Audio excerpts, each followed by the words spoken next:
All right, Steve, do you want to? Yes, Mark, thank you. Can you hear me all right? Yes, we can. Okay. Well, welcome everybody to this webinar on the Lower Snake River Dams. For those who don't know me, my name is Steve Martin, and I'm the Governor's Salmon Recovery Office Executive Coordinator. So my role as it relates to the Orca Task Force is to co-lead the prey availability work group with Penny Becker from Fish and Wildlife, who you'll hear from shortly. Just note that due to time constraints on this webinar, we're not going to provide the broader context about the executive order or the task force. If you want more information about the executive order, the task force, or a copy of the work group's draft report to the task force that was released earlier this week, please visit the Orca Task Force page on Governor Inslee's website. So I just want to note that it's important to recognize the potential recommendations in the draft report of possible actions identified and recommended by the three working groups, the prey work group, the contaminants, and the vessels. Those have not been identified as the final recommendations of the task force. So this is the fourth webinar scheduled for the Orca Task Force this year. The other three were in regards to other topics. So Mark Dodon, part of the task force's facilitation team, will provide us context for this webinar, and he will be the moderator. Mark, thank you, and thank you to our panelists for your time. All right, thank you. Next slide. Thank you, Steve. So yes, as Steve said, I'm part of the facilitation team, and I'm going to be moderating and running this webinar. The intent is for our panelists to answer questions the task force has requested in regards to their needs to understand whether or not removing the 4 lower Snake River dams will effectively provide more prey for endangered southern resident orcas. As context and background, this potential action was originally brought forward by some members of the prey working group and has been repeatedly voiced by the public at task force meetings since May. The task force understands that this is a complex and ongoing topic and therefore has asked for this webinar, this session, to help educate them before they make any decisions about whether or not to include any recommendations around the lower Snake River dams in their year 1 report. The prey working group members developed really a universe of potential actions to address the lack of southern resident prey, including several potential actions related to the lower Snake River dams. I'm going to put those up on a couple of those up on the slide right now for people to read. So next slide.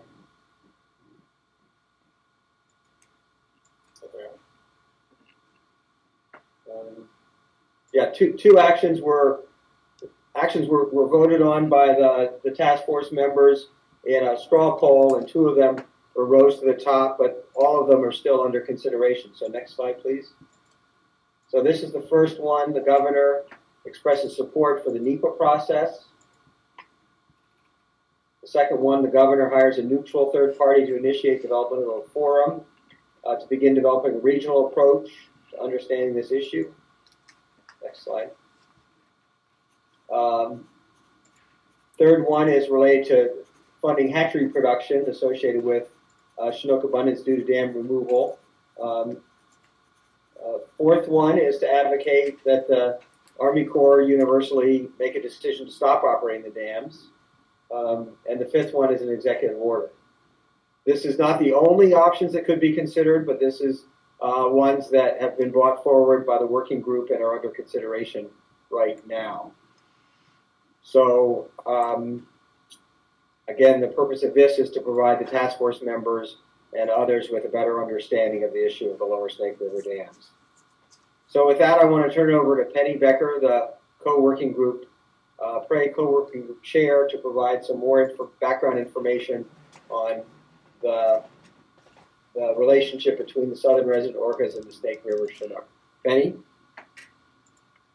Thanks, Mark. Can you hear me? Yes, we can. Yes. Okay, so thank you for the background. I just wanted to correct one thing on the previous slide. You'll notice that it said that working group members were polled about those potential actions. And so this was not a task force member vote. So the potential actions that went forward in the draft report were ones that came out higher than others from the prey working group, not from the task force itself. And then with that, I was asked to just give a little bit of background to help ground the discussion about what's the relationship between Southern residents and Chinook. And the prey working group had the benefit of having Teresa Mongelo from NOAA come and talk about this conceptual model to inform prey prioritization for killer whales about 2 months ago. And that's a project that NOAA worked with WDFW in order to accomplish. And so I've taken a few slides from that presentation to share with you all today. Just a basic background about killer whales and how their movements affect what they're eating throughout the year. You'll see if you start at the top in that circle, in this period of time, you have coastal distribution, which are usually K and L pods, spending more time on the outer coast. And the inland distribution in the green there is usually J pod. As you go throughout the year, you'll notice when folks think about killer whales, they think about them in the summertime when all three pods tend to overlap in July through September. And then as you get into the months later than that, they start to split up again with the J pod remaining inland and then the K and L pod going to the outer coast. Next slide, please. In order to start putting forward some priorities in order to inform management and the task force recommendations, NOAA and WDFW spent some time looking at the information that we have on hand in order to develop a model that would tell us which stocks might be important for southern residents. And the model that we used is based on these three factors. We have some diet samples from killer whales themselves, so looking at which stocks came out in those. The second one was stocks that might be available during a time where scientists believe that body condition is reduced or that they are currently having a diverse diet due to lack of Chinook prey. And then the third factor is based upon purely the spatial and temporal overlap of those Chinook stocks with where the killer whales are throughout time. Next slide. In that report, you'll see the link on the far right there and can be found on NOAA's website where it has the process that we took to get the model as well as the outcomes, and a few of them, the top 15, are ranked here.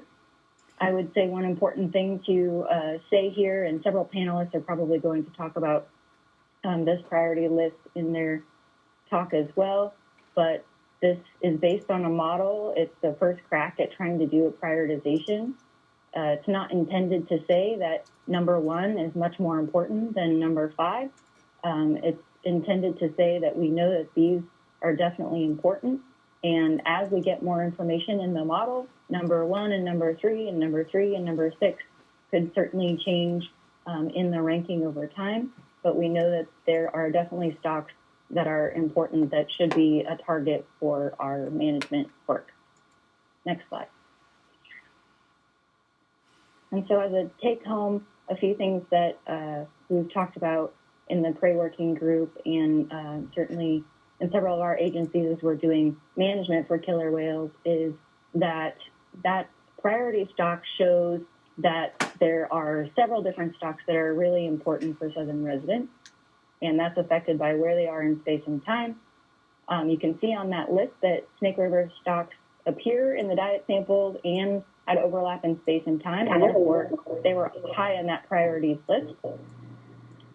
And that wide variety in space and time is important to the whales. They'll certainly seek places where they can find more prey and adjust as needed.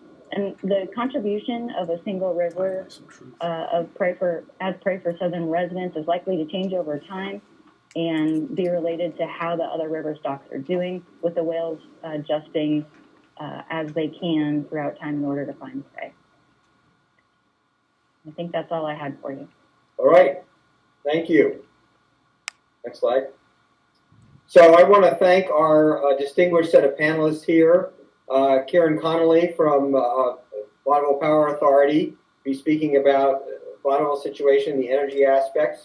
Michelle DeHart, manager at the Fish Passage Center. Terry Flores, executive director of Northwest River Partners. Michael Garrity from Department of Fish and Wildlife. Sam Mace with Save Our Wild Salmon. Guy Norman, Northwest Power Planning Council. Dave Moncanis with U.S. Army Corps of Engineer. Jim Waddell from Dam Sense, retired U.S. Army Corps. And Rich Zabel from NOAA. So we have a full program here. Next slide. And we'll have three different sections to this.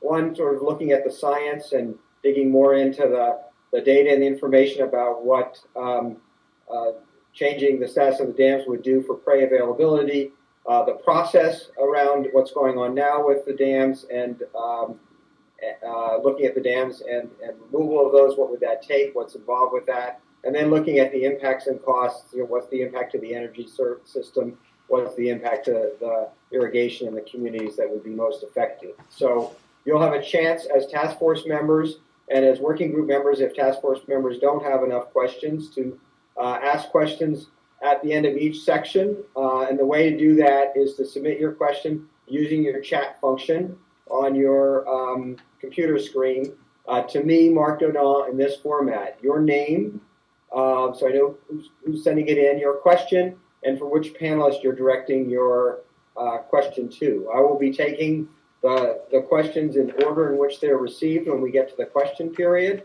and but I won't be asking the same question twice if two panelists ask that. I'll be either grouping those or picking one or the other of those. So we'll try to get through as many of those as we can in the time available.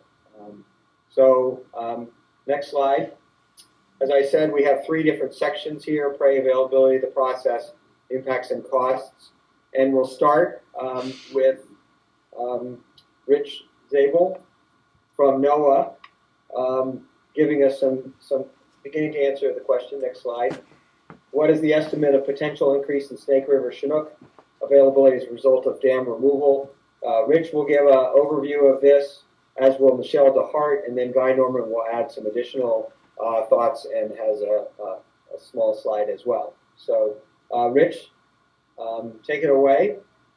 And thank you again for joining this effort and contributing your time and knowledge here. Okay, next slide, please.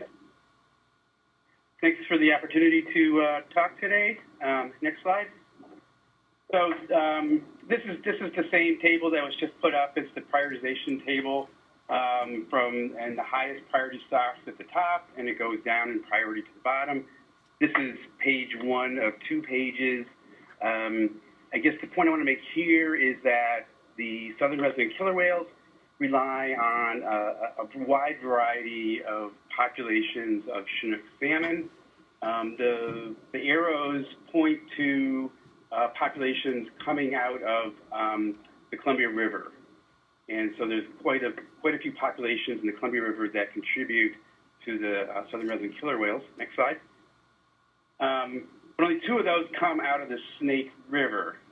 They're the upper Columbia and Snake River Fall Chinook and the Snake River Spring Summer Chinook. The Fall Chinook is combined with upper Columbia. They tend to be more coastal oriented. They hang out in the coast for a number of months, and so they're more susceptible to being preyed upon by orcas. Snake River Spring Summer Chinook tend to aggregate at the mouth of the Columbia, and they're only there for a few months in the early spring. Next slide. So the Snake River Fall Chinook have increased in abundance a great amount in the last decade or so. A lot of that's due to supplementation.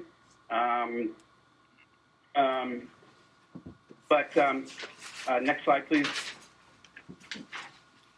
But they're heavily exploited. So this is the harvest rate of Snake River Fall Chinook. It's, the total harvest is upwards of about 50%. So no one's really considering this to be a highly critical population. In fact, it'll probably be the first one that's delisted. Next slide, please. The Snake River Spring Summer Chinook. So this is really the ESU that we're thinking about in terms of benefiting from dam removal for orcas. And this is an abundance time series. You can see that they have also increased in abundance through time.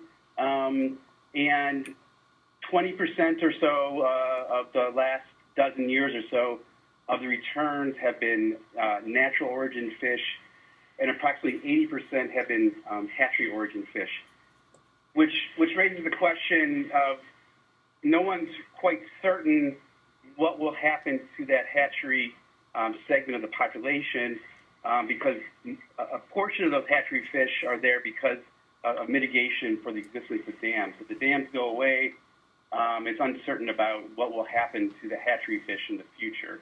And there's no indication that orcas preferentially prey upon natural origin species. Next slide, please.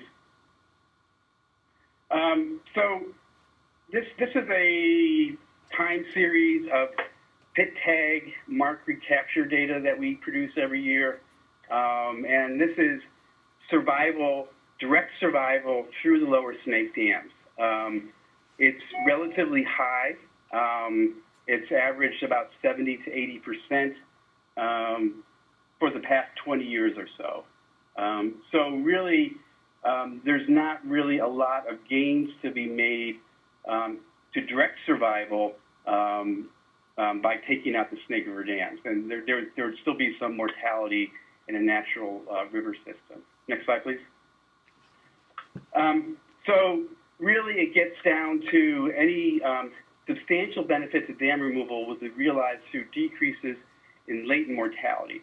And the Independent Scientific Advisory Board defined latent mortality associated with the FCRPS is any mortality that occurs after fish pass Bonneville Dam as juveniles that would not occur if the FCRPS dams did not exist.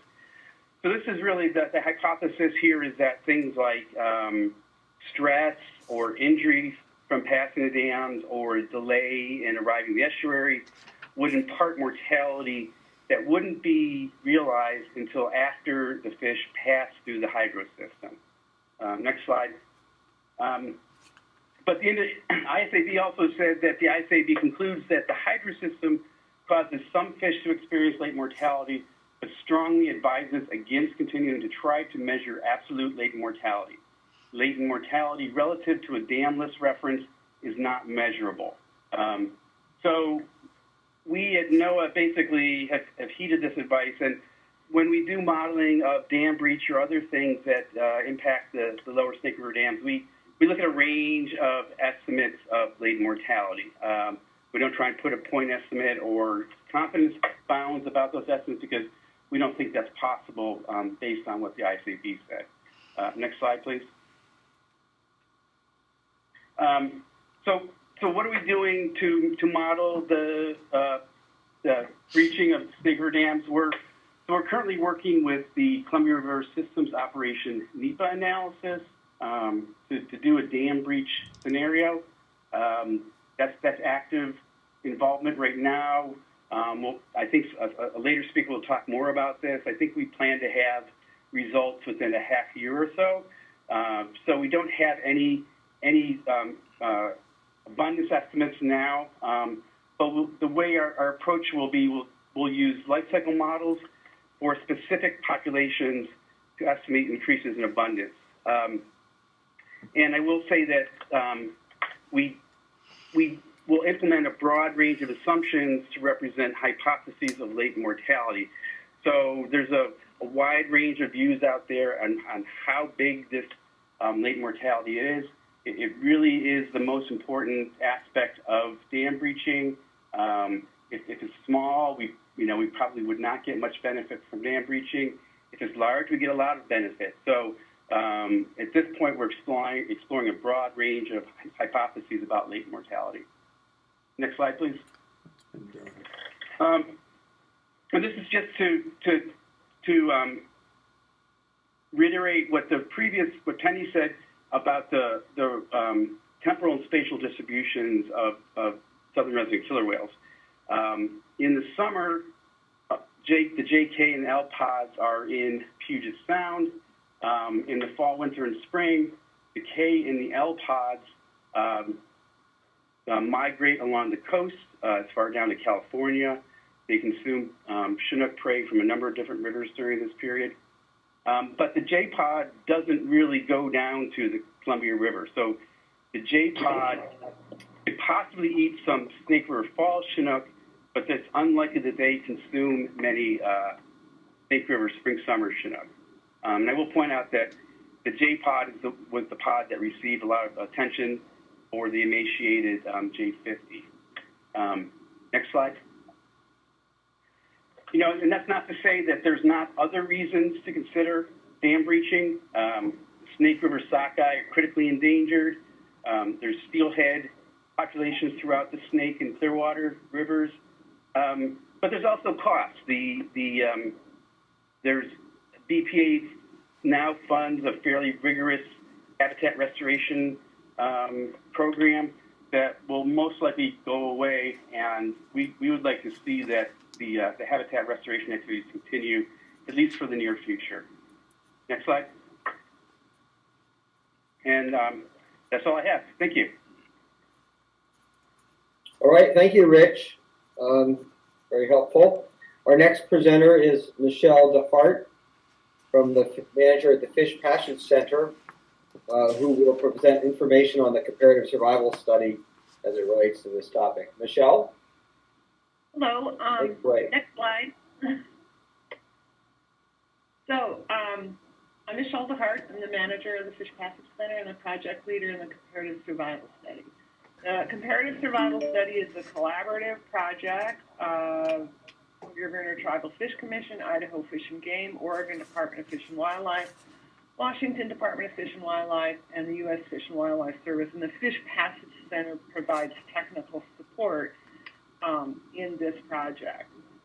The objective of the project is to develop a long-term, consistent, long data time series and analysis that are relevant to fish passage management issues in the Columbia. The program's been in place for 20 years.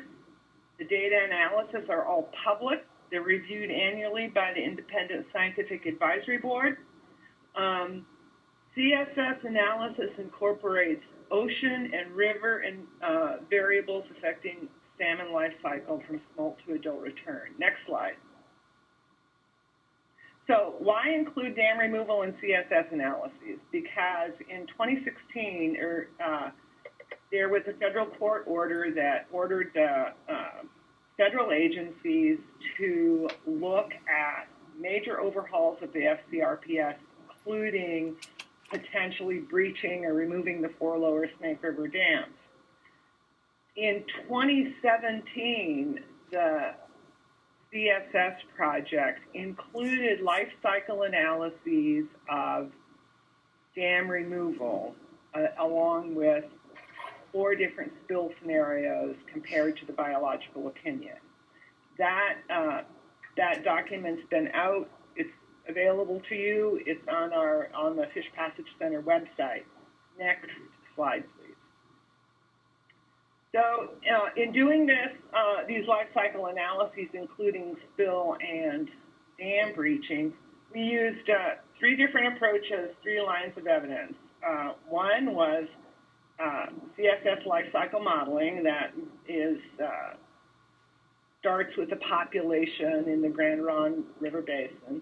One was using the run reconstruction database and data time series.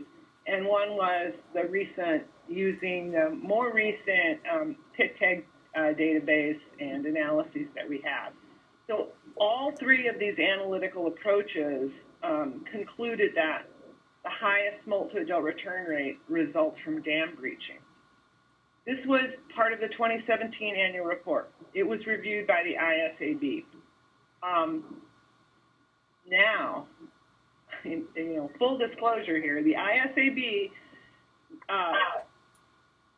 pointed out to us that the CSS analyses that we did, the life cycle analyses that we did, were essentially incomplete and represent an underestimate of the benefits of dam breaching. And here's why. We did not incorporate any effects that might occur about reduction of predation in the absence of reservoirs.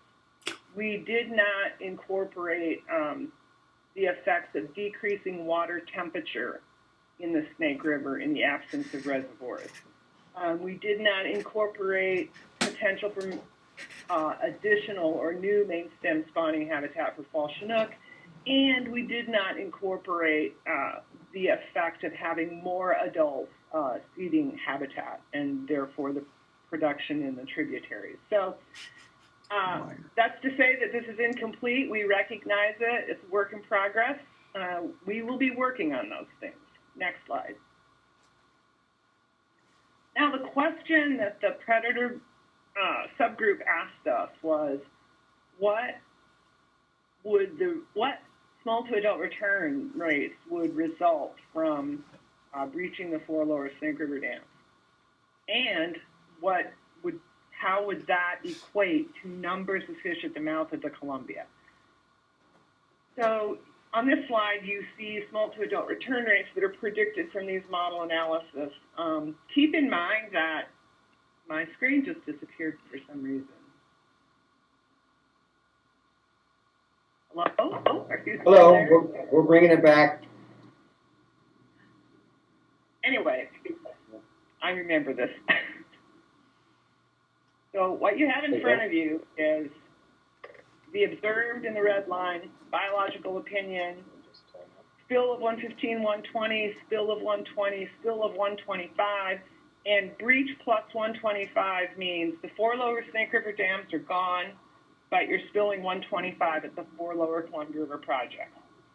The SARs, that range around the median is reflecting the variation in ocean conditions and freshwater conditions. So bad ocean conditions, you'd be towards the bottom, you'd be below the median. Really good ocean conditions, you'd be towards the top. That SAR of 11.3, that seems really high compared to where we've been going, but we have seen SARs in that range in the John Day River, which is which is below. It's in the Middle Columbia and the Yakima River. So now the question is, we need to change, to be useful to the predator subgroup, we need to change these SARs or translate them into numbers of fish. Now what we're talking about here is Snake River spring summer Chinook. So next slide.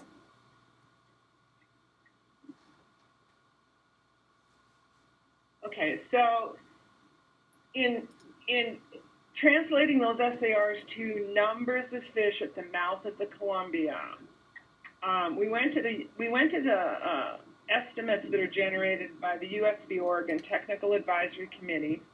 They estimate the returns of Chinook salmon to the mouth of the Columbia every year. This includes hatchery and wild fish combined for fish that are destined to areas above Bonneville Dam. So you can see there's a pretty good relationship here. So by applying that relationship that's from this regression, next slide, to the SARs that you saw in the previous slide, here's what the numbers look like. Again, the range reflects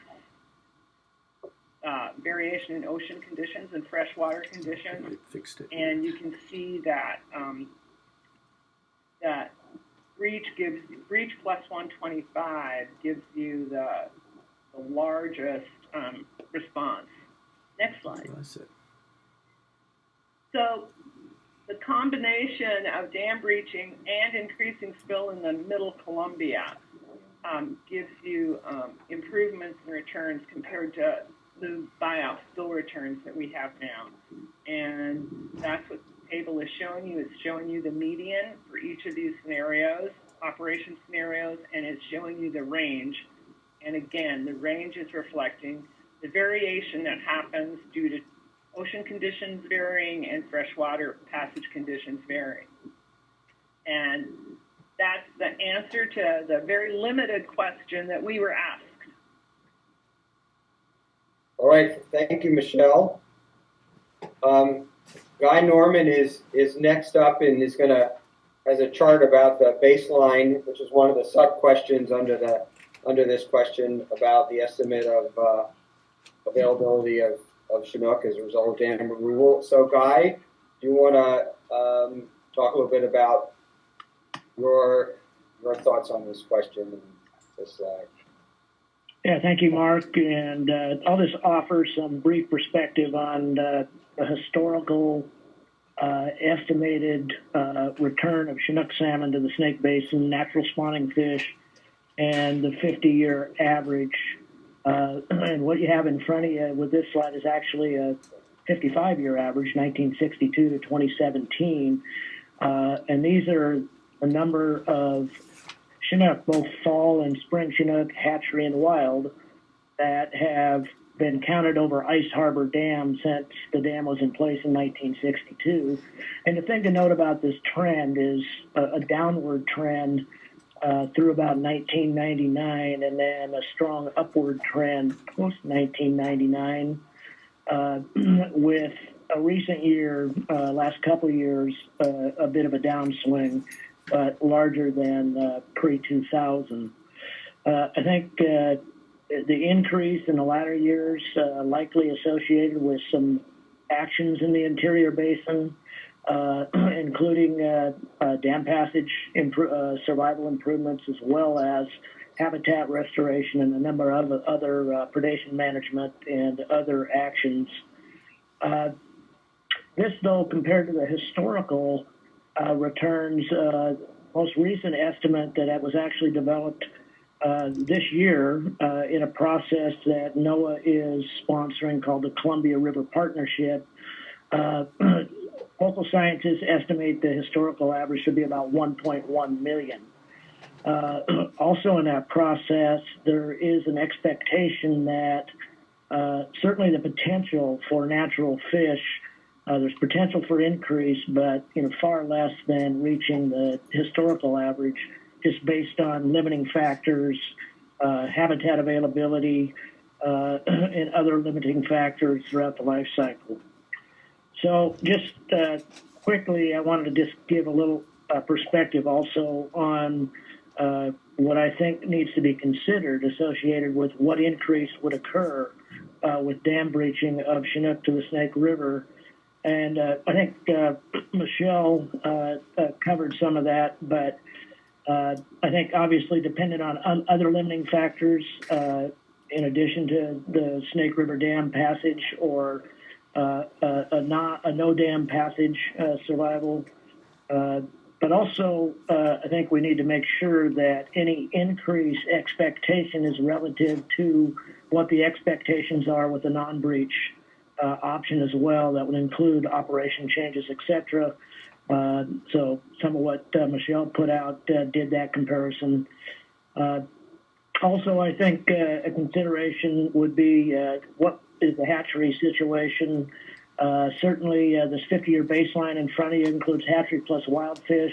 It's about 75 to 80% hatchery fish. So what the future of the hatchery production associated with an alternative would have to be considered, and whether or not the Lower Snake compensation plan that is currently funded to return hatchery fish to the Snake Basin, whether or not that continues and how it's funded. So if indeed it does continue, certainly the hatchery production would also receive whatever benefits that improved fish passage would have in the Lower Snake River. All right, Guy, we've got to move to the next question here, which you also have are starting on, and that is sort of a transition here. What's the relationship, status, and trend between the abundance of Snake River Chinook and the abundance of southern resident killer? I think you began to address that, and you have 3 slides on that. So we'll put the next one up.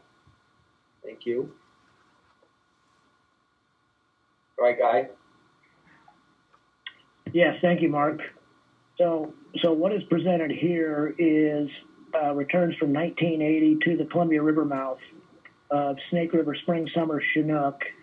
And again, you can see the trend here with the total line and the wild fish as well, that the increase trend began at about 2000 and certainly dominated by hatchery fish, but an increasing trend, variable depending on a number of factors, but compared to the previous 20 years on the increase. Next slide, please. Same pattern for Snake River wild fall Chinook since about 2000. This is wild fish only at the Columbia River mouth. An increasing trend as well compared to the previous prior to 2000. Next slide, please. So here is the population status trend for the southern resident killer whales. And as you can see, it doesn't match very well with the trend of increase post 2000 with the Snake River Chinook runs.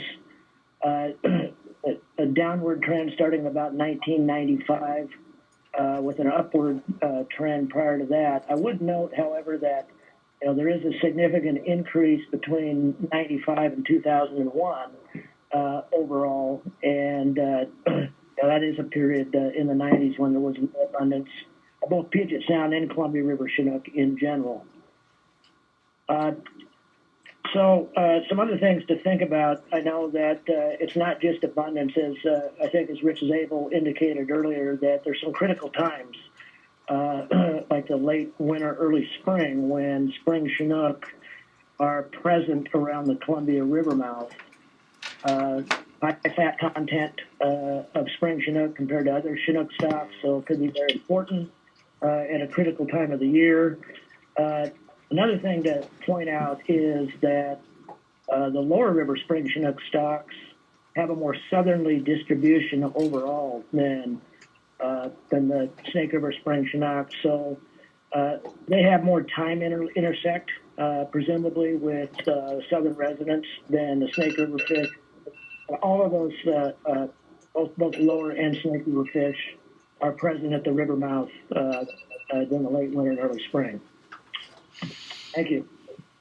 All right, thank you very much. Another one of the questions that was asked by the task force members that to be addressed was why the emphasis on the 4 lower Snake River dams and why not other dams, especially those that have no fish passage. So Michael Garrity, Sam Mason, Terry Flores are going to talk about this general question, and Terry will sort of broaden it out to what are some of the benefits of the dam system that's in place now from her perspective. So Michael, I think you are unmuted and you are up, and we have your slide up now. All right, sounds good, thanks. So why the emphasis on the lower snake dams? You can see 2 relevant things from this map. I don't think you can probably see my pointer here, but if you look down in the southern Oregon and Idaho border, you can see the area that was blocked by the Hells Canyon complex of 3 dams run by Idaho Power that blocked a lot of habitat. You can see the area that was blocked by the Dvorak Dam on the North Fork Clearwater, which is up in sort of the southern part of the Idaho Panhandle, northeast of the Nez Perce Reservation, and then, of course, the area that's been blocked in the Upper Columbia by Chief Joseph and Grand Coulee dams. But you can also see that a lot of accessible habitat remains above the 4 lower Snake River dams in the Salmon River Basin and the Clearwater Basin in central Idaho, in the Grand Ronde Basin in northeast Oregon, and then in like the Tucannon River in southeast Washington. Of all the Columbia River tributaries, even with the area that's been blocked, the Snake has the most extensive salmon and steelhead habitat remaining in the Columbia Basin. And there are several reasons that their health and their existing range is important. One has to do with the law and the Endangered Species Act. The FCRPS, Federal Columbia River Power System buyoff, is required to look at actions that meet ESA requirements to address the impacts of the federal dams. And both the science that's been discussed by other speakers today and federal court rulings have suggested that it makes sense to look at Lower Snake Dam removal from that standpoint. So I sort of just discussed the scientific background for that too, but it's but the geography, both in terms of the extent and the quality, is important. That Snake River Spring Chinook, Summer Chinook in particular, return to. It's a large area of relatively intact, high elevation, presumably relatively climate resilient habitat. And dam removal is probably the most powerful action to accomplish this, although, as others have said, aggressive non-breach approaches have some promise as well and may be able to meet legal requirements. And the Salmon River Basin has less need for restoration than some other areas, some other tributary areas in the basin, although there are certainly places unlike the middle fork of salmon that could benefit from additional restoration. On the economic side, well, the economic value of the dams is debated. One reason that this discussion is happening around the dams is that they're less valuable and more replaceable than the lower Columbia River dams and have similar impacts. And then proponents of dam removal would point to the economic gains that could come from increased salmon fishing, recreation, and quality of life through a reconnected riverfront in places like Lewiston, Idaho. On the question of why not remove the Hells Canyon dams or remove the Orca Dam instead, the Hells Canyon dams, that complex of 3 is owned by Idaho Power and is currently undergoing relicensing. If the dams were cost ineffective, as was the case with, say, Condit Dam on the White Salmon River, the utility would be maybe choosing to look at dam removal as an alternative there, but they're not. They're making money off the dams, and they're choosing instead to look to mitigate for the impact of the dams through temperature controls and upstream habitat restoration, and sort of with a vision toward potentially reintroducing salmon up above those dams at some point. With the Clearwater Dam, it had serious impacts, especially on B Run Steelhead in the North Fork Clearwater, but it's a flood control dam now that's depended on by downstream communities, and it's also depended upon to release cool water to help mitigate the impacts of the lower Snake River dams, and might be used to help combat climate change impacts even if there's a free-flowing lower Snake. All right, Michael, I think we got to move on. Any last thoughts there? You good? I guess I just say that you can also put in fish passage facilities at high-head dams, and that's something that WDFW certainly supports exploring, but it's not as that doesn't generally involve ESA restoration of ESA stocks, and it's not as certain as restoring salmon stocks that are already relatively functional. Okay, great. Next presenter is Sam Mace of Save Our Wild Salmon on this question of why the emphasis on the 4 lower Snake River dams and related context. Thank you, Sam. Yes, thanks. And I'll just build on, Michael has already made some of the points that I wanted to make, but I will just also emphasize that up above in that Snake River Basin and the Salmon Rivers and the Naha and all those river systems is the biggest chunk of intact salmon habitat that's in the lower 48. And this is an area with high integrity habitat. Much of it is in roadless areas, it's in wilderness. It doesn't need big restoration projects to carry and support salmon. It's a question of the salmon not being able to get there in adequate numbers. I'll also point out that much of it is high elevation, and the fact that it's high elevation and high integrity gives us an opportunity here to have an arc for salmon under climate change. It is some of the habitat that can be most resilient in a warming world. So that's one of the huge reasons why so many folks focus on Snake River. And I'll also point out, I know we'll get into that more later, I would also point out the economics. The other dams on the Columbia provide far more benefits than the lower Snake River dams do. The lower Snake River dams are not flood control, they're not water storage. So the same amount of irrigation can continue off Ice Harbor Pool with dam removal. The bargee has been in steep decline over the last 20 years, and the energy is increasingly replaceable. So they just don't have the economic benefits of the dams downstream.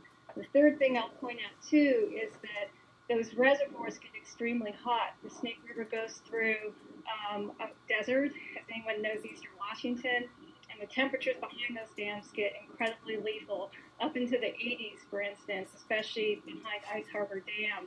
And one thing I want to point out, I was also going to give an opportunity to remark on a couple of the other presentations. That does not get counted into that all that mortality that we have from dam to dam does not get counted into that 98% survival rate that the agencies like to tout. It's not counting. They're counting 98% survival at this dam, counting the salmon at the next dam, 98% more survival, and they're not counting all those fish that are dying from predators, hot water, and other factors. And so these dams are extremely lethal from that standpoint. I also, too, want to just raise a question or point about the presentation that was given on the orcas, and that, you know, it showed them down as high as priority of like number 15 or number 7. I do want to point out what whale scientists have told me is that one reason those look lower is because that it's harder to get samples in the open ocean and really determine the number of fish, Columbia fish that the orca are eating. And secondly, those numbers only reflect what they're eating right now when we have really low numbers of Snake River Chinook. It doesn't reflect how the importance of Snake River fish could be if we had true recovery through dam removal. So I just want All right, great, Sam. So you have about a half a minute left and a couple of slides here, so I want you to cover those real quick. I want to point out this wild Chinook salmon thing. I also want to note some of the past slides looked at the declines in salmon starting from 75 or later. And so it wasn't capturing the declines that we saw in the Snake River when those dams actually came in. And this slide does. The other thing I'll point out that this slide doesn't show is that the numbers, when you look at 1938, et cetera, that is when we had upwards of 50% commercial harvest happening. So the other thing, so if you counted in the loss from Columbia salmon and the numbers of fish actually going into the mouth of the Columbia, this would be an even time. Thank you. All right. We'll skip the next slide and we'll go to Terry Flores. By the way, the presentations will be put up on the Task Force box site for everybody to see, and we have a recording for people to listen to this again, or have people who haven't been able to see this watch it later, or listen to it later. So that's there. Terry, I think you have a different perspective here and some slides on the history of the dams and how they relate to salmon and equipment used, et cetera. So Terry Flores. Yes, and I'm assuming you'll get to my slides here pretty quick, but just a word on first when I was asked to speak to why the Snake River dams and not other dams, I thought you made a mistake because I'm an advocate for keeping the Snake River dams. So just to say it doesn't make sense to me, and the reasons why have been touched on. It's not a silver bullet, it's more symbolic, and I'm concerned for the Orca Task Force that it could actually be counterproductive. Only 4 of 13 listed species in the Columbia Basin are affected by the snake dams. You heard from Guy and Rich. Chinook runs are trending really well upwards. Some of those stocks, snake fall Chinook in particular, some argue are at delisting levels. They're certainly greater than the stocks are doing better than they were in the 1960s before the dams went in. And counterproductive, when I talk about counterproductive, what I mean in terms of hatchery supply is if you remove those snake dams, you also remove a huge hatchery component in the snake compensation hatcheries. There's no way that those hatcheries would continue to be funded if the dams they were built to mitigate for were gone. So you would lose a lot of hatchery production. So I was appreciative that Michelle started out with some quotes from the court saying the federal hydro system needs to have a major overhaul. is I am happy to report today that that major overhaul has occurred and continues to occur. We continue to tweak the structures at the dams to make them more fish-friendly. We continue to tweak operations. If you look on this slide, one example is at the top left. It's called a removable spillway weir. I call it a fish slide. The way those things work, they're massive, as you can tell, about 40, 50 million a pop. We've spent $2 billion altogether, I believe, retrofitting all the dams with some of these technologies, and in particular, these fish slides. And these slides are very effective, and they, in terms of survival for young fish, it gives them a slow, gentle trip through the dams and down the face of the dam, as opposed to being shot out like a cannon through spill. So less concerns about total dissolved gas and that sort of thing. They're very, very effective. Next slide, please. This, I'll just walk you through really, really quick, just to kind of elaborate on what I just said. At the top of the slide, you see the different routes of passage. And as what you can see from this is those spillway weirs provide very, very high survival. In fact, higher survival than spill does. Overall survival is 98%. This is Little Goose. But the relationship that you see here between those spillway weirs and higher survival as compared to spill holds true at the 8 projects. Next slide, please. Sam mentioned this.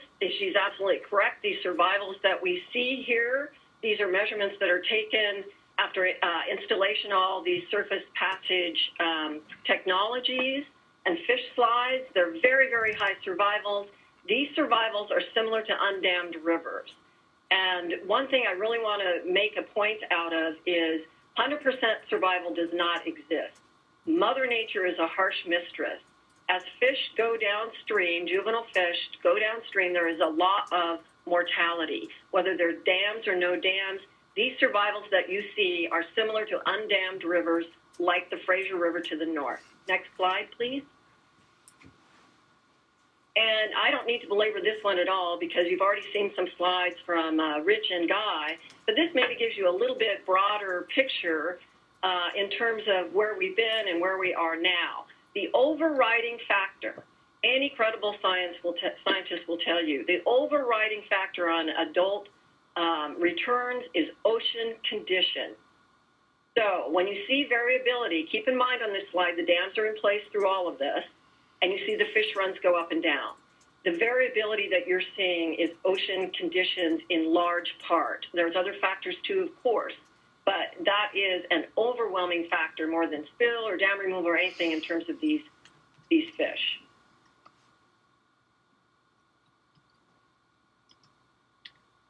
Okay.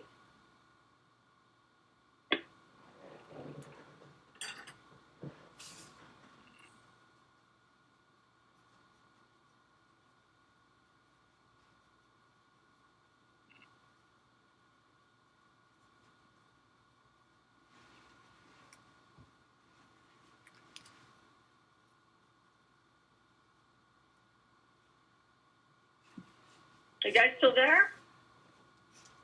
You were on. Oh, yeah, we're still here. We're just waiting to see if anyone has any questions. Yeah.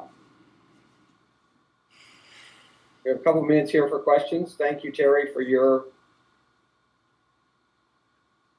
presentation. I think what we'll do is get back on our schedule and move to our next section, which is the process of Lower Snake River Dam removal. And again, if you have questions, send them to me, Mark Donal, in the chat function. And we will have another round of questions in about 25, 30 minutes. And we'll be able to ask any questions on what we've covered so far at that time. With no questions coming in on this first section, I want to turn it over to Dave Ponganis from the U.S. Army Corps. And we really had 3 questions, the next slide, that we wanted to address around process that task force members asked. And there's several sort of sub-questions, but what current process is underway to examine the issue of dam removal, because there are those efforts happening, and looking at the status of dams. What are the steps involved in gaining approval to remove the dams? And what are the steps involved in removing or decommissioning the dams, and how long would that take? And we have Dave speaking, as well as Michael and Jim Waddell on this topic and these three questions as a package. So, Dave, you are up. All right, thank you. Thank you. So, next slide, please. So, again, I want to thank the Governor's Task Force for this opportunity to provide clarity on the U.S. Army Corps of Engineers authorities regarding dam breaching, as well as to address what the Corps and my federal partners are doing regarding removal or breaching of the lower Snake River dams. And my answer is we're doing a lot. This slide is a sequence of a typical environmental impact statement flow chart. And so I'm going to start at the top and sort of work my way down. In response to Judge Simon's opinion and order in May of 2016, the Corps, the Bureau of Reclamation, and the Bonneville Power Administration initiated the Columbia River System Operations Review Environmental Impact Statement, or our shorthand is CRSO-EIS. And we did that at Notice of Intent in September of 2016.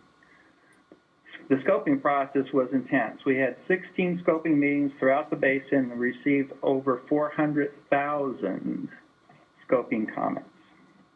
And many of those stated interest in the removal of the lower Snake River projects.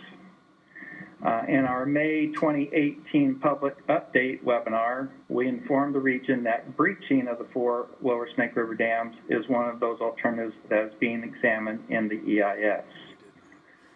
We now have over 30 cooperating agencies participating in this process. This includes multiple state of Washington agencies and a number of tribal nations. And where that we are here is what we're doing now, which is the detailed analysis. So specific to dam breaching alternatives, the EIS will identify, among other things, the sequence of actions necessary to safely breach the projects and protect remaining infrastructure. We will identify the benefits as well as the impacts to salmon and steelhead. I think Rich brought that up. We will also identify the economic impacts, both the positive and the negative to the region and the nation.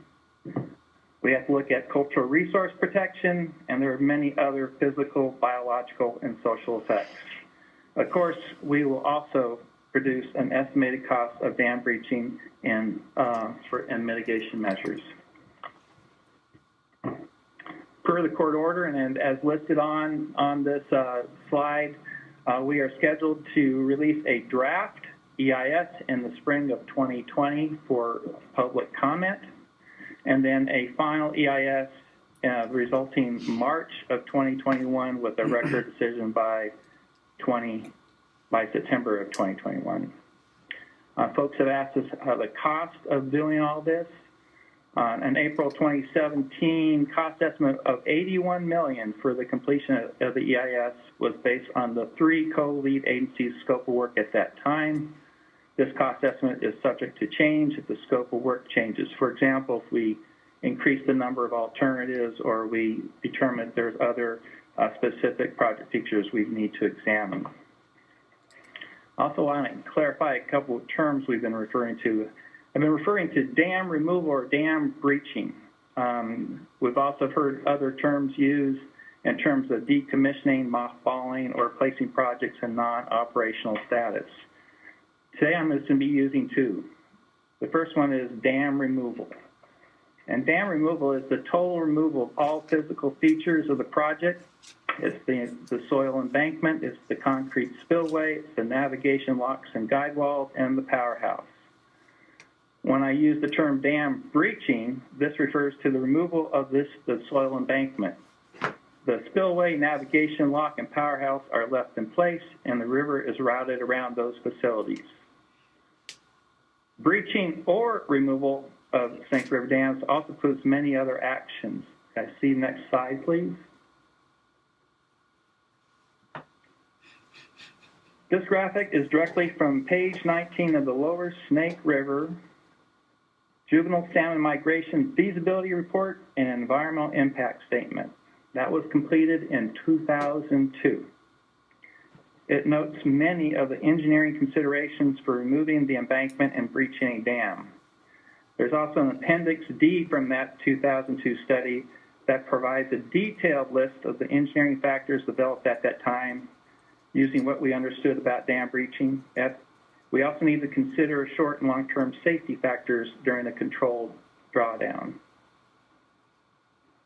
In addition to the engineering designs to breach, there are many other aspects that need to be considered and planned. I highlight a few of these as they've been absent from the debate over dam breaching lately. They include safety of the existing structure. So many of these facilities were designed with water being up on them. When the water drops down, different pressures are put on those structures, and we have to be considering those things. We can potentially have to have training walls to guide the river around these facilities. Existing bridge piers were designed with a reservoir there, so when you drop that down and have a river go next to it, you need to think about protecting that. This goes along with other industrial and municipal outfall relocations, intakes for irrigation and water supply, road and railroad embankments, as well as sediment dispersal. These are not inconsequential actions, and the Corps is well aware of the significant attention and planning that dam breaching would require. I think someone came off of mute. One of the questions asked is how much does dam breaching cost and how long will it take? While a caution against relying on an analysis and assumptions made 16 years ago, at Lower Snake River Juvenile Salmon Migration Feasibility Report and EIS is a good reference for the task force to help you understand the assumptions, the impacts, the implementation schedule, and costs as previously evaluated for breaching. The 2002 report has shown a 4-year construction schedule after a 5-year period to do a detailed design report and prepare documents to advertise and then award a contract. Applying cost escalation factors to the approximately $900 million 2002 estimate for dam breaching results in a current estimate of over $2.5 billion. However, that was back in 2002. The work of the current CRSO EIS is to re-examine all assumptions made in that 2002 study and EIS because things have changed since 2002. The uncertainty of both cost and schedule is inherent in any planning effort. Can I go to the next slide, please? So we also need to talk about authority. Breaching or removal of Lower Snake River dams will require congressional authorization. We have consistently said this since the concept of dam breaching was raised in the early 1990s. The Corps has no standing authority to eliminate a project use that Congress authorized the Corps to construct and operate for. I know that some have indicated the Corps has authority to breach these dams, but I am fully confident that I can state to the task force that only Congress can give the Corps the authority to remove or breach these 4 Lower Snake River dams. Now, how do we go about getting that? For the Corps, congressional authorization is usually accomplished through a Water Resource Development Act or WRDA. And recently, Congress has been trying to pass these bills on a 2-year cycle. The typical steps to get there is to prepare a report for review and approval through our Corps headquarters, the Assistant Secretary of the Army for Civil Works, and then off to the Office of Management and Budget for the administration to support the authorization. Who pays? The Corps is a project-funded agency.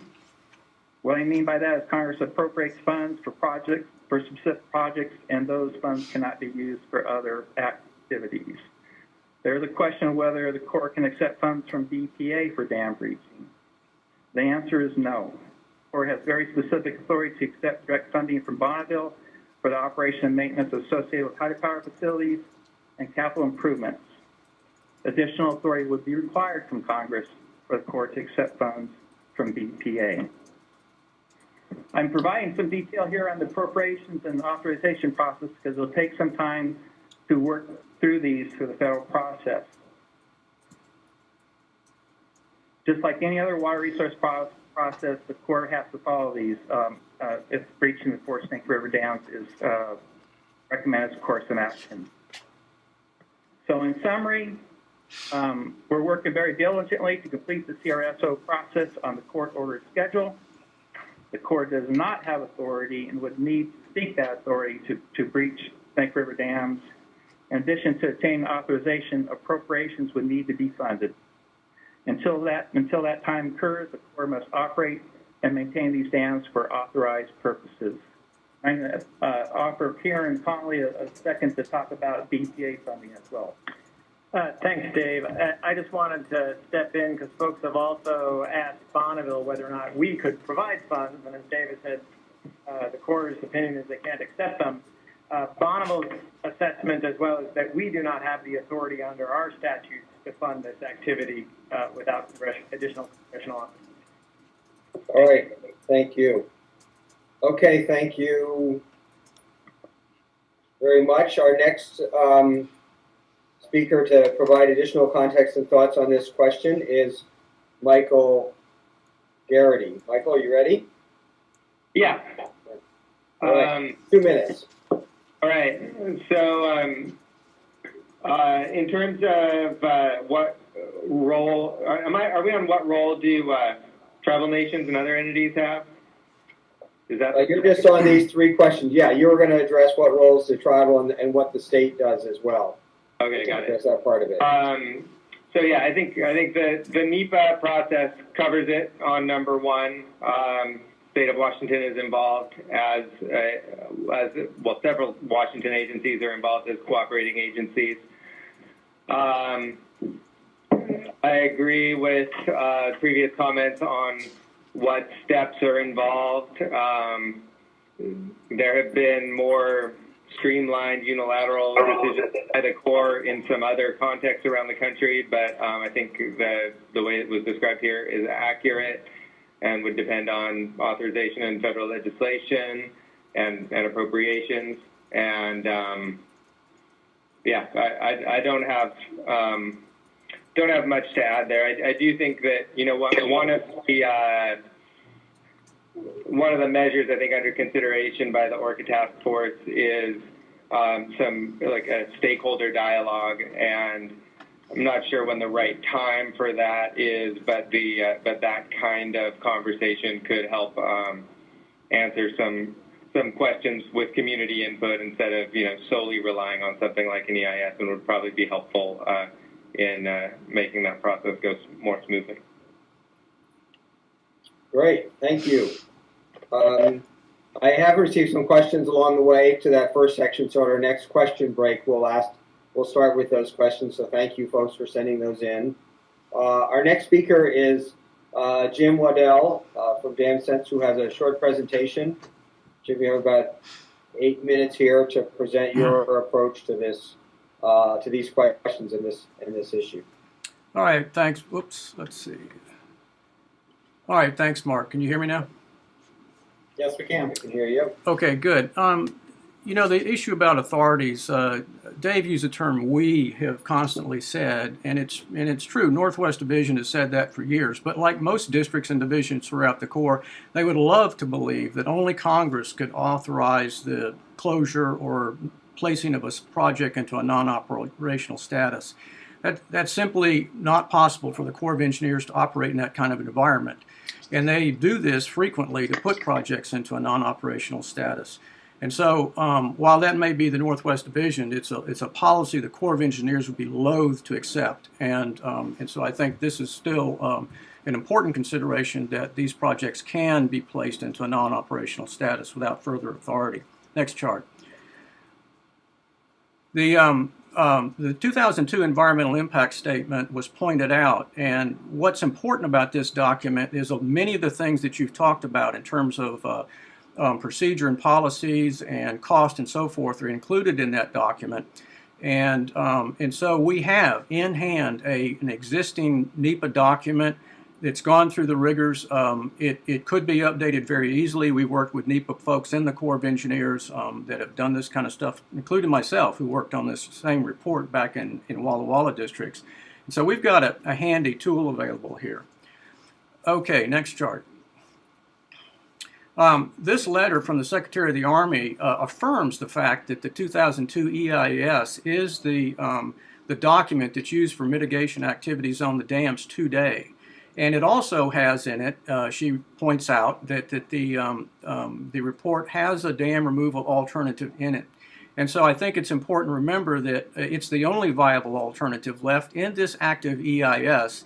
The other two that were chosen, transportation and additional bypass improvements, has now cost another $1 billion. And in spite of some of the glowing reports you saw about trends on the increase, the last 4 or 5 years for just about every run has shown serious declines, including the SARs. So what we have here is a situation where we've got an EIS that's got an option, 2 options that aren't working, and we've got a 4th alternative that is available. The ongoing, well, go to the next chart.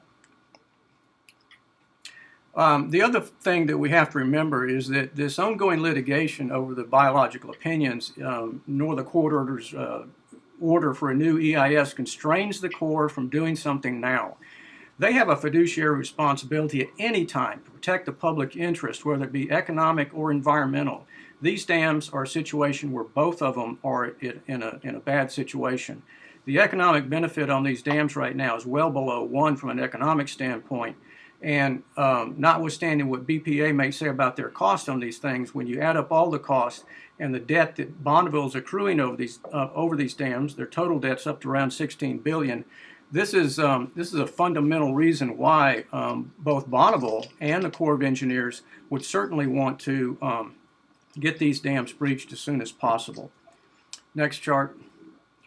The issue of who pays for this, I think people are forgetting that ultimately BPA is responsible for 92% of all costs associated with these dams. They have historically accumulated these costs, and this is why they've got massive debt built up in their coffers. So what we're pointing out here is there is a financial mechanism under the 1980 Power and Planning Act for fish mitigation, and BPA can certainly, from an economic standpoint, we can see that the basic benefit of breaching far exceeds the cost to BPA. Principally because a lot of the power that they're selling these days, as we speak right now, there's almost 4,000 megawatts of surplus power being sold at below market rate. So, and what's coming off the Snake River dams is surplus at this moment. Next chart. Dave pointed out that yes, the 2002 has a breach appendix in it, and it showed that the cost in those days, well at the time, was $900 million. Subsequent reanalysis of that report by myself and other folks in the Corps of Engineers indicate that that estimate is off by $600 million. There's some blatant assumptions in there that were basically easy to pick out and show that that cost was over. In today's dollars, the breach cost, the total breach cost, I should say, is around $400. What I'm pointing out on this chart is the actual breach, that work around the dams that was in that slide that Dave showed, is around $170 million for all the 4 dams. And that includes pretty significant contingencies, because some of that work Dave was talking about, you know, deflection dikes and so forth, may not be necessary, because when those dams were actually built, a lot of that stuff was left in place, because that picture actually is similar to photographs that show the river going around the dam while it was under construction, so all that was kept high and dry during construction. The mitigation features that we'll talk about later run about $180 to $230 million, and there's a long list of what that stuff is that we'll get into later. So basically what we're saying here is that the breach cost and plans are in place. They're not dated in any sense except for correcting the cost estimates, and we've shown that breaching through hydraulic methods can actually save a lot of money and do be done very quickly. And because we're using a hydraulic breach system, that can avoid all this lengthy design process that Dave mentioned of 6 or 7 years that under standard processes would cost 60 or 70 million dollars just to do that. In fact, we've got a basic time and materials contract. Next chart, please. And what basically we can do is that, you know, given the pile of policy papers we have, not litigation documents, and that's mainly the EIS and all its technical documents, plus a few bulldozers and some other equipment, equals the next slide, which is in fact the graphic that Dave showed, a little cleaned up with some of the stuff removed, the notes and so forth. But I think it's important for people to realize the Corps really did look at channel bypass and found that it was an effective means of getting salmon passage around these dams, and the fact that when you look at the correct assumptions in terms of the cost, it really is something that can be done at a reasonable price. And certainly from an economic standpoint, it makes a lot of sense for both the Corps of Engineers and Bonneville Power to pursue this approach as soon as possible. I think that's all I got, so I'll stop there. All right, thank you so much, Jim. We have one more question from the task force that we'll address from answered by Guy, Norman, and Sam Mace, and then we'll open it up for questions again. I have a bunch of questions here from the previous session and maybe a couple from the current one, so we'll hopefully have about 10 minutes for questions and keep ourselves on time. So the next question is that we're asked all the panelists to address is, why have prior environmental reviews, NEPA, EIS, etc., not concluded with breaching as the preferred alternative? And Guy, Norman, you are up to answer that question first. And also maybe address the earlier questions, sub-questions of the previous three. You might have a couple thoughts on that.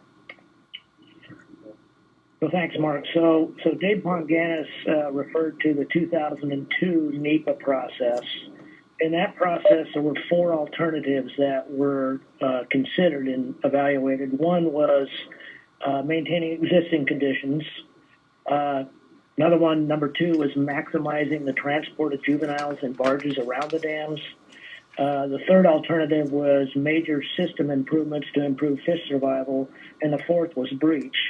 The process concluded that breach wasn't necessary to improve the population status, and the alternative was the major system improvement option, and that includes both capital investment as well as spill operations. And you saw Terry Flores refer to some of those actions earlier. So that alternative was consistent with NOAA's 2000 BIOP, and they concluded that system operation and configuration changes plus off-site mitigation like habitat restoration made breaching not necessary, provided the runs improved. So in developing the next BIOP in 2008, monitoring showed, and as was shown in previous slides, that the runs did improve or continued to improve. And so the 2008 BIOP continued down the path of major system operation changes and off-site mitigation. There were more capital investments as well as additional spill compared to the 2000 BIOP. There was also a provision for adaptive management if indeed runs reduced significantly, and that adaptive management included a number of options, including reconsideration for breach. Also in the BIOP, the most recent BIOP, this performance measure for individual dam passage that Terry Flores referred to earlier.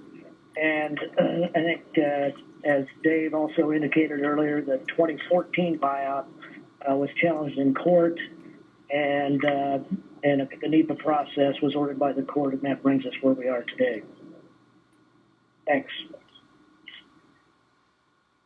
All right, thank you. Sam? Next slide for Sam, please. And just in terms of why it wasn't, why dam removal wasn't chosen, it had nothing to do with the science. At the time, NOAA Fisheries concluded in that. Sam, you might want to get a little closer to your microphone. You're coming in a little dim. Yeah, the NOAA fisheries concluded under that 2002 biological opinion that dam removal was the best option in terms of securing long-term survival. Next slide. As did the U.S. Fish and Wildlife Service point out that the benefits exceeded the benefits provided by the other alternatives. They went with what was called an aggressive non-breach, purely out of politics and a lack of will here in the region to do what the fish needed. And since then, we have seen all of these plans ruled illegal and kicked to the curb because they're not effective and they haven't done the job. And the one thing that I'm encouraged with right now, though, is that I think now we are at a point where we can move forward to save these fish if we have Governor Inslee and other entities in the region come together and urge for a real salmon plan and a plan to get these dams out. And that involves bringing the stakeholders together, people in the region, to figure out how to do that in a way that takes care of the farmers and the growers and the shippers as well as the orcas and others.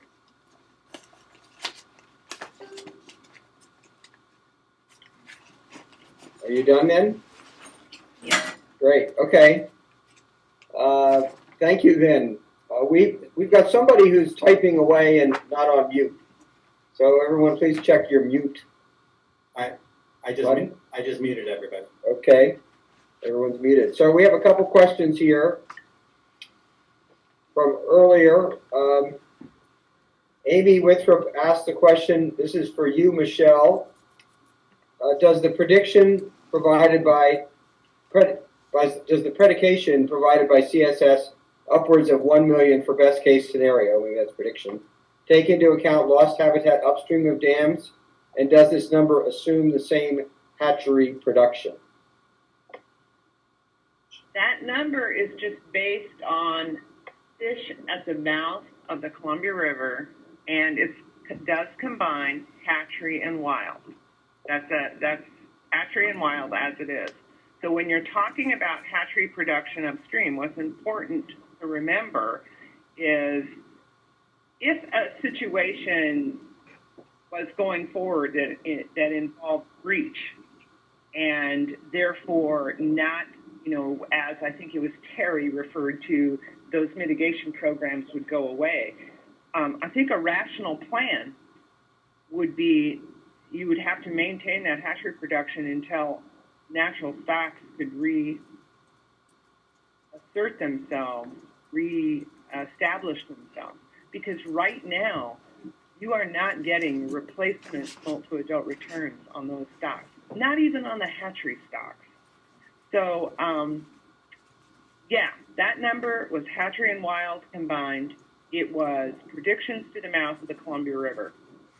I don't know if that's what you were searching for, but that's what those are from. It also incorporates ocean conditions and freshwater conditions. All right. Thank you. Here's a question for Rich with NOAA. Why is the agency only looking at latent mortality? It seems like they're ignoring other sources of mortality that is due to the dam, such as hot water temperatures, predation in reservoirs, etc. Am I unmuted? You're on. Yep. Yeah, okay. We are looking at other factors for spring Chinook salmon, Snake River spring Chinook salmon. The spring temperatures aren't really an issue for either juveniles or adults. They could become an issue with climate change, but things like temperature are much more impactful on the summer migrating sockeye. So we're looking at that, and as I mentioned, there's other reasons why we might consider dam breaching, and that would be one of them. We are looking at all factors affecting the populations, and I do want to correct Sam Mason that my estimates of dams of survival included survival through the reservoir. So even with survival through the project and the reservoir, passage through 4 projects is 70–80%. Thank you. All right, thank you. Next question is for Terry Flores from Donna Sandstrom. Terry, can you elaborate on the concern that breaching the dams would be counterproductive to our goal of recovering the southern resident Yes, populations? absolutely. Thank you. Good question. What I was referring to there, Michelle just touched on again, which is the counterproductive part is we're seeking to increase Chinook prey for orcas. And the fact of the matter is when those snake dams went in, there were hatcheries called the lower snake compensation hatcheries that went into place.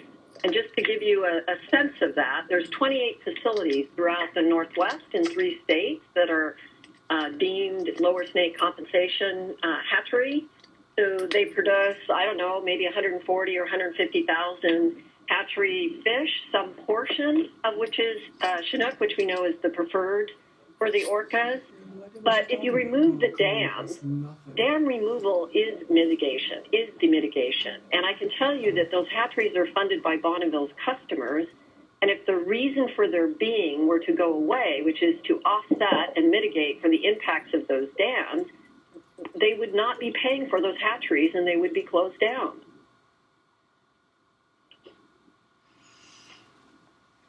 All right, thank you for that answer. And then one more question for Michael Garrity.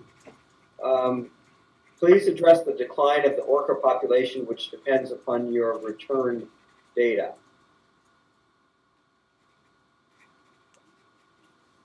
I'm not totally sure I understand the question. Can you say that again? Yeah, it's a little tricky here with this process we have, but it says, please address the decline of the orca population, which depend on your return data. Not sure that I understand. Yeah, I think I guess I'd go back to Guy Norman's presentation from earlier, where he was showing that there wasn't a real correlation shown from orca versus Snake River spring summers, Snake River Chinook in general over the 70s, 80s, 90s. But Guy also had some good qualifications to that there, saying, you know, that there may have been some response at certain times, and there are a lot of different factors, but it shows. I think it highlights that the prey availability from the Snake River is a factor, but that it's one of many factors. Great. Thanks. That was good. Some good question Q&A. Keep them coming in. Got a couple more here, but we're going to move into our last section, and we're right on time here. We have 20 minutes of presentations and discussions from our panelists, and then another 10 minutes reserved for Q&A, and then we'll do wrap up. So the first question is, what is the potential impact of the dam removal on the energy side of the equation, energy production, cost, and then related CO2 emissions? So Kieran Connolly, which is Dave, will be from Bonneville Power. Will be beginning our discussion here, and then Guy Norman and Sam Mace have additional information to provide. So, Kieran, you're on. Thank you. Before I begin, Mr. Ponganis already mentioned the CRSO EIS and the importance of that process. My comments today are from analysis conducted prior to the initiation of the EIS and other public sources in order to provide some perspective without predetermining the outcome of that EIS. With that out of the way, thank you for inviting me to speak. I'm here to provide information about the significant power produced at the 4 lower Snake River dams, the relevance of the carbon-free attributes of that power, and the economic value that is created by that power. In that vein, I need to challenge some of the assertions that have been put forth in this forum. 1, that the power from the dams is expensive, and 2, that their energy production is unneeded. First, the electricity output of the 4 Snake River dams is very affordable. On my first chart, the projects that make up the Federal Columbia River Power System, or FCRPS, are arrayed. The vertical axis shows the cost per megawatt, and the horizontal axis is the volume of energy produced. Each of the 4 dams in the circle has a forecasted levelized cost through 2030, including expense and capital costs in the range of $10 to $14 per megawatt hour. These are some of the most affordable power resources in the region, in the federal power system. They are below the depressed market prices that have hovered between $20 and $25 per megawatt hour in recent years, and are certainly below the cost of replacement resources. The financial benefits from these dams flow not only to Northwest electricity customers of Bonneville, but also the residential and small farm customers of Northwest investor-owned utilities, and provide for a number of other benefits, including one of the nation's largest fish and wildlife programs, which you've heard referenced here earlier today, and one of the world's most successful energy efficiency programs. In summary, the cost of producing electricity from the federal Columbia River power system is low, and the Snake River dams support those low costs. Moving to my next slide.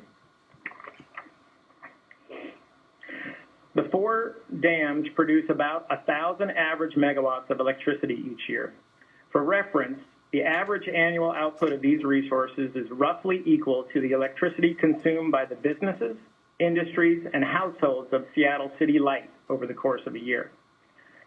This slide shows energy output as well as sustainable capacity by month. The blue bars reflect average electricity each month. This output typically grows from about 800 megawatts to over 1,200 average megawatts across the winter and peaks in the spring. Additionally, the gray shaded area reflects the ability of these generators to meet the need when required. See the right axis for the peaking scale. These 4 dams have the ability to sustain 2,700 to 3,100 megawatts of peaking power for up to 120 hours a month during the fall, winter, or spring months. This energy and capacity make the Snake River dams an important component of the FCRPS as we seek to meet multiple purposes of the dams under a variety of conditions. This kind of carbon-free power resource helps power Northwest households and industries during multi-day cold snaps in the winter. Moving to my next slide, turning to carbon. The state of Washington and the states of Oregon and California have ambitious goals for decarbonizing the electric grid. This means increasing reliance on non-carbon resources to produce electricity. Wind is one resource to meet these goals, but wind generation is not dispatchable to customers' need. Instead, the output varies depending on location and our Northwest weather. Let me show you what it looked like last week. The green line shows that wind resources in Bonneville's system stopped producing power for most of 2+ days. Hydropower, including the 4 Snake River dams, plays an important role in offsetting multi-day variability. As West Coast states pursue decarbonizing their economies, it will include switching other fossil fuel uses to electricity, like reducing gasoline consumption in favor of electric vehicles. This transition will further increase the demand for additional carbon-free generation, and much of it will require capacity support. Many other parts of the nation look with great envy at the Pacific Northwest hydro fleet and its carbon-free capacity. That capacity is valuable to help this region incorporate new carbon-free technologies. In this region, Snake River dams are an existing resource that can help meet those needs for the people of the Pacific Northwest. To close, the Snake River dams are currently an important part of enabling Bonneville to provide benefits to the region. They produce power at low cost that enables economic development. They help fund programs important to the values of the Pacific Northwest. They provide reliability to the electric system during times of need, and they can be an important part of the region's decarbonization portfolio. This concludes my comments. Thank you. Thank you, Kieran, very much. Guy Norman, Northwest Power Planning Council. What additional information do you want to provide about this question of the energy production cost and maybe related emissions? That's a loaded. Thanks, Mark. I think I would just emphasize in terms of the contribution to energy portfolio for the Northwest customers, the real key of Snake River Dam energy output is during those days of high demand, in particular in the wintertime. January, cold spell in the wintertime, whereas the lower Snake dams are 4 of the 10 dams that Bonneville can draw on instantaneously in order to fill the gaps and make sure there's reliability associated with keeping the lights on.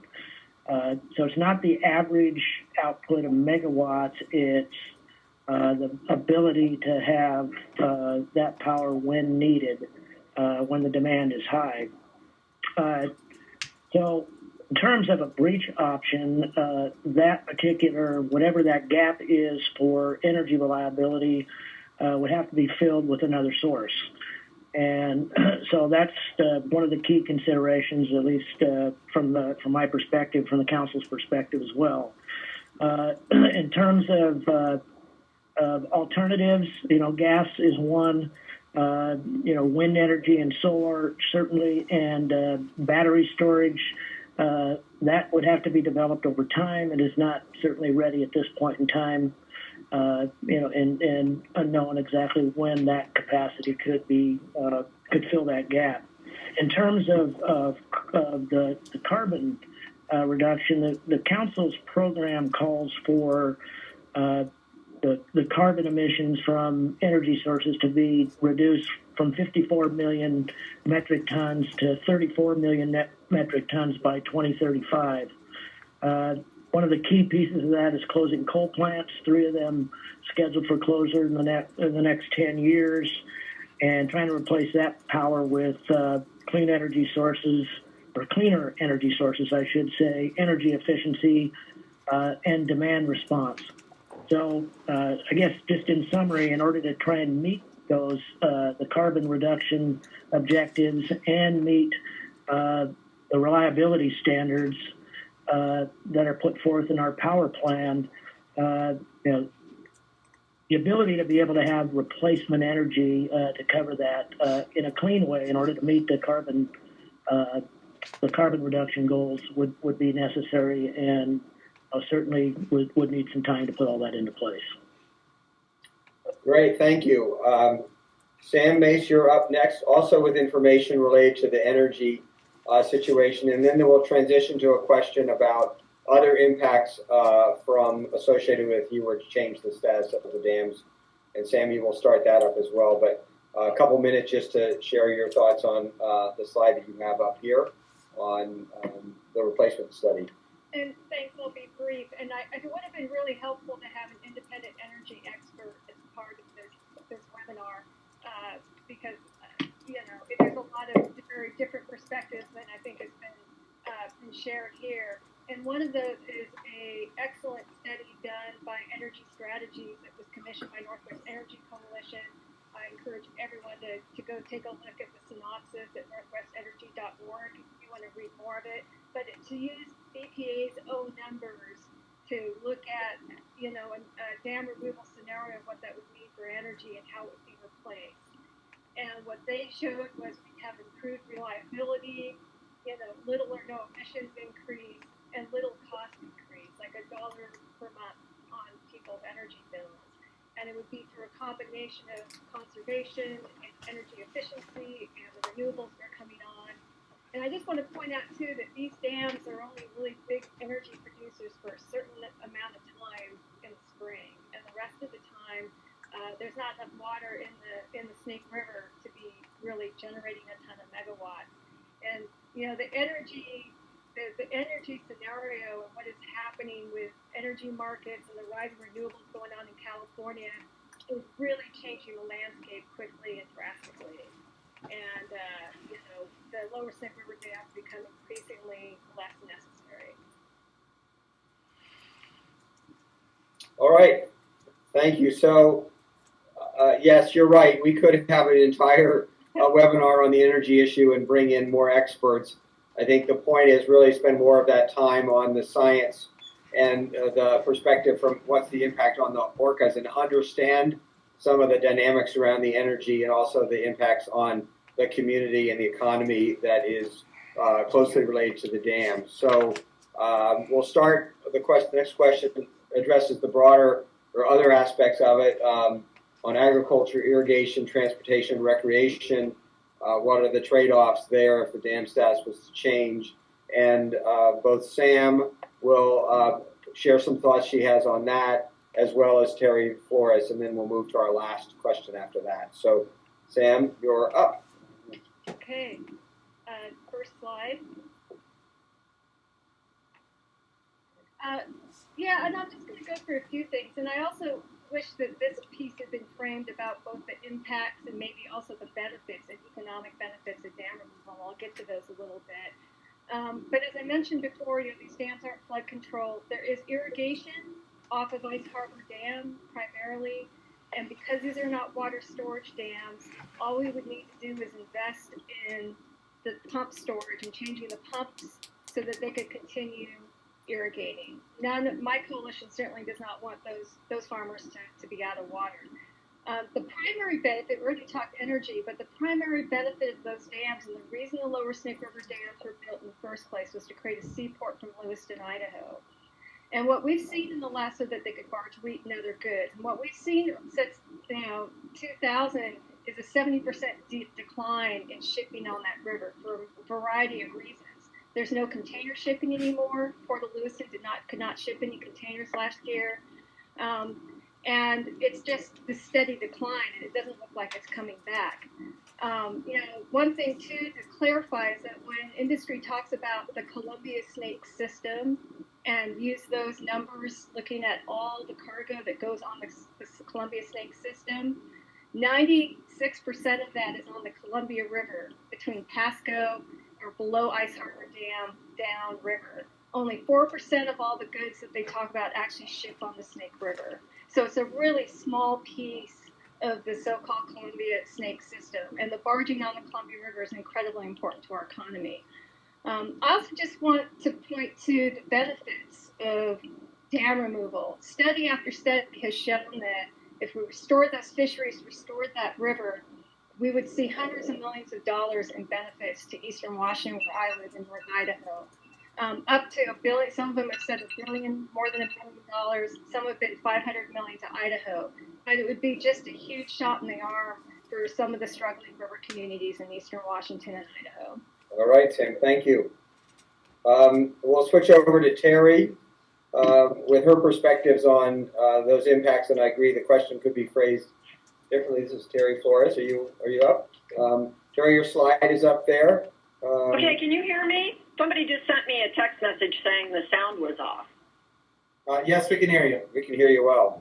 Okay, thanks. Well, let me get going here then. This first slide is just a reminder of the many benefits these dams provide. They're not like any other dam in the region, frankly. Even when you talk about Chief Joseph or Grand Coulee, which are huge dams, they don't provide this 465 mile river highway or any of those economic benefits or the recreation benefits they already provide. So when people like to compare and say, well, we've taken out other dams, it can't be too hard. Let's just take out these lower snake dams. That's why I have this slide. It really brings home, I think, the difference in energy production and the benefits. So next slide.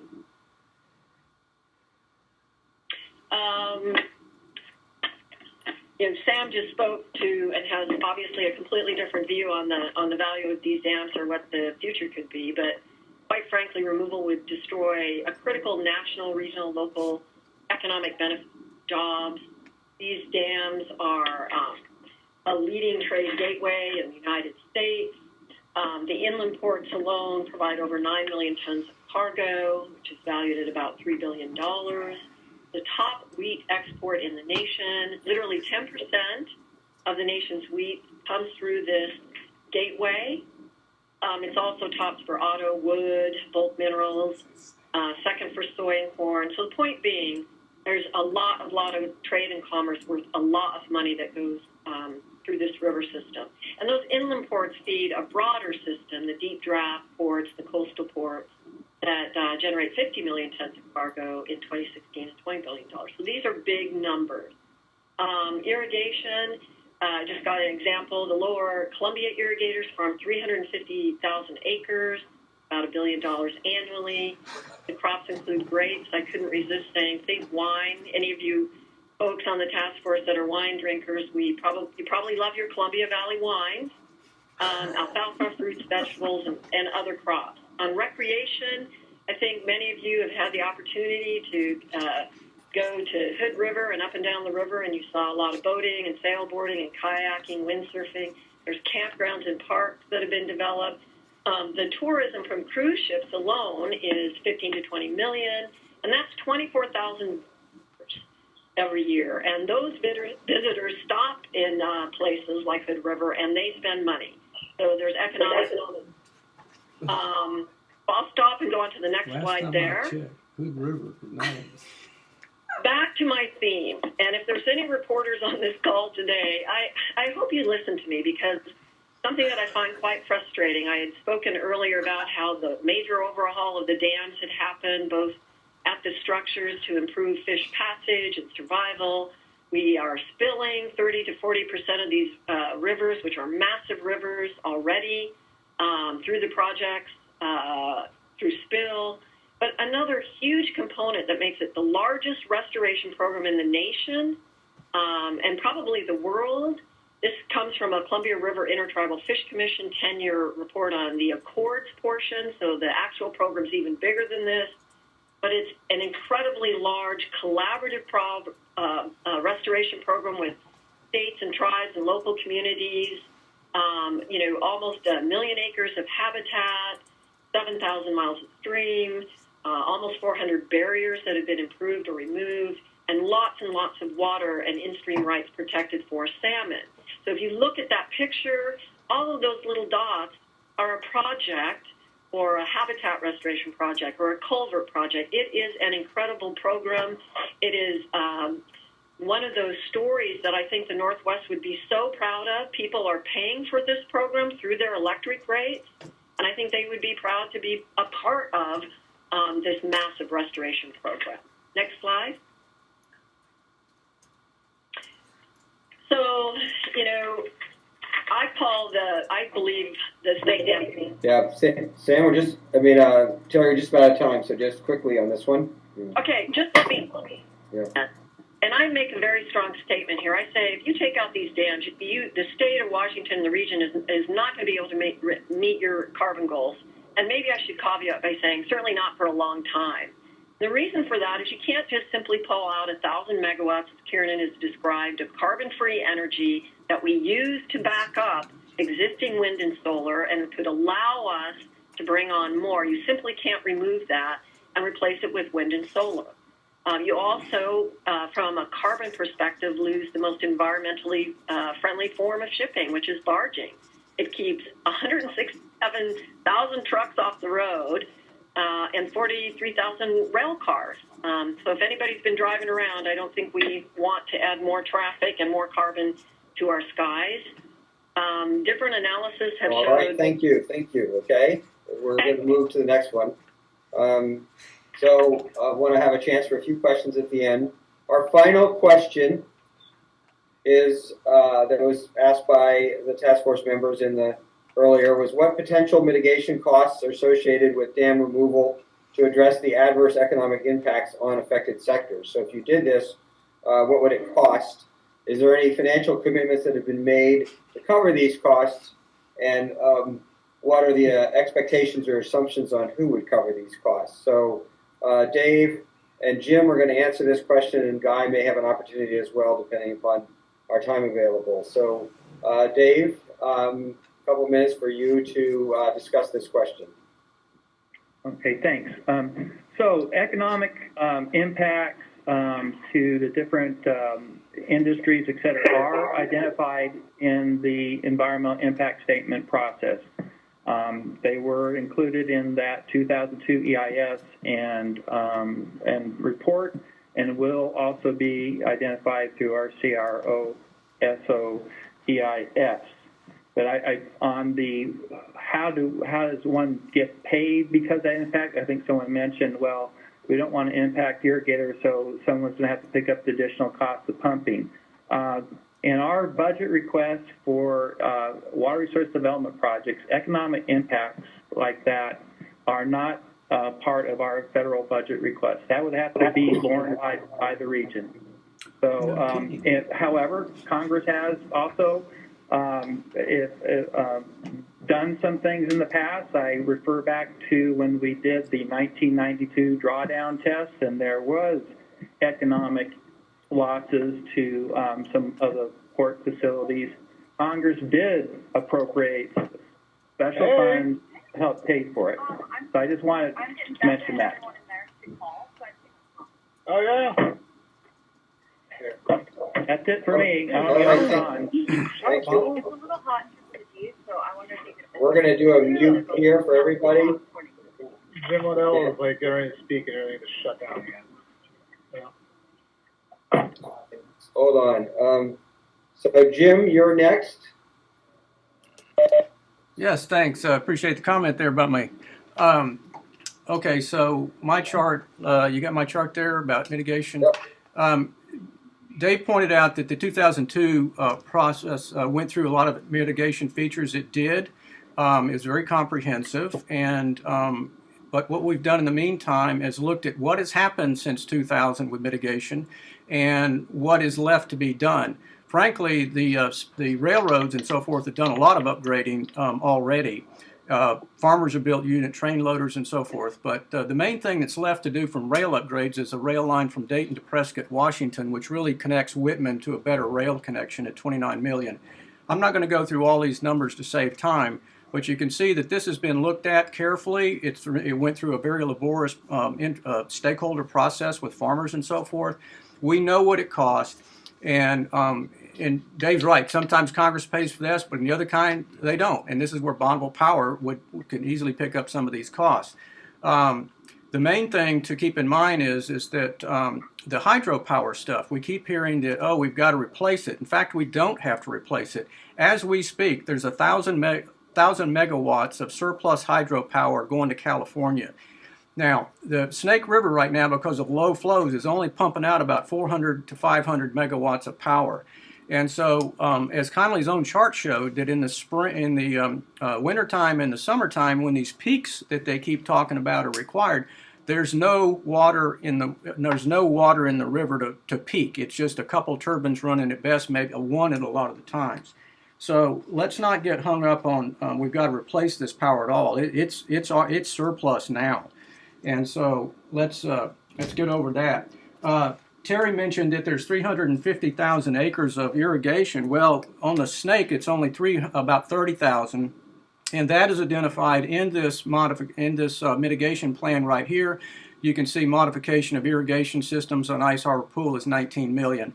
When the Corps originally estimated that, it was 290 million, and it drove the farmers nuts, and that's probably why the irrigators are all over us. They've been all over us for 15 years. This is a really simple fix, and it doesn't cost that much. The other thing, I guess I didn't understand that Hood River was not on the Snake River, and so I must be missing up on my geography here. But this is constant. When we talk about Snake River, people introduce numbers for the entire Columbia Basin to make it sound like the whole place is going to collapse if we breach the Snake River dams. That's simply not the case. The economic benefits, if you want to talk about wine, when you draw down the river, you open up 140 miles of river. A lot of that used to be viticulture and orchards. That has a value of $100 million a year and 1,000 jobs. So there's your wine center right there. Thank you. All right. Thank you, Jim. Guy, I think you're next, but I think we'll just move to any questions that we have from task force members or working group members. I've got a couple questions queued up here, or really one from earlier from a working group member. So this is an opportunity for task force members to send in any questions that we can ask, but I will ask the one from earlier, really the first session. And the question is from Rob, who's with the working group, about the hatchery at the Lower Snake. Would the expected returns from wild fish following dam removal replace the number of fish currently being raised by hatcheries? If so, how soon would that occur? So I think we might ask Rich and Michelle perhaps to answer those questions. Rich, do you want to take a first? We got to unplug you here. Okay, Rich. All right, Rich. Yeah. Yeah, I think that's a really good question, and I don't really have an answer for that. So it is an issue, and all that would have to be sorted out in terms of would we continue with hatchery production? There is a temporal aspect. It will take a while for the wild populations to build up after a dam breach. So I don't really have any good answers for that right now, but it is something we'd have to consider. All right. Thank you. How about Michelle? Do you have any thoughts on that? Well, the way I understand the question is, how long would it take once the dams are removed for populations to rebuild?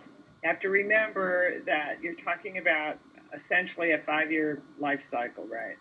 So, as soon as you improve juvenile survival in that first year that you improve juvenile survival, depending on what the ocean conditions are that they're swimming out into, and what the spill levels are at the 4 Middle Columbia dams, in the following year, you would get essentially jack returns.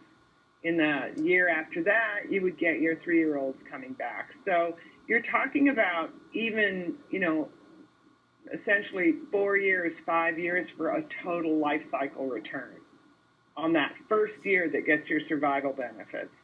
So, you would see increased adult returns, jack returns, and returns, but we have the numbers I gave you. We were trying to specifically respond to the task questions about fish at the mouth of Columbia.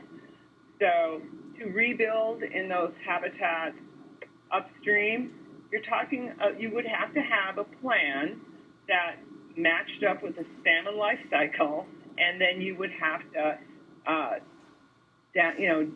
step down your hatchery production depending on how well those fish started to rebuild themselves in the tributaries.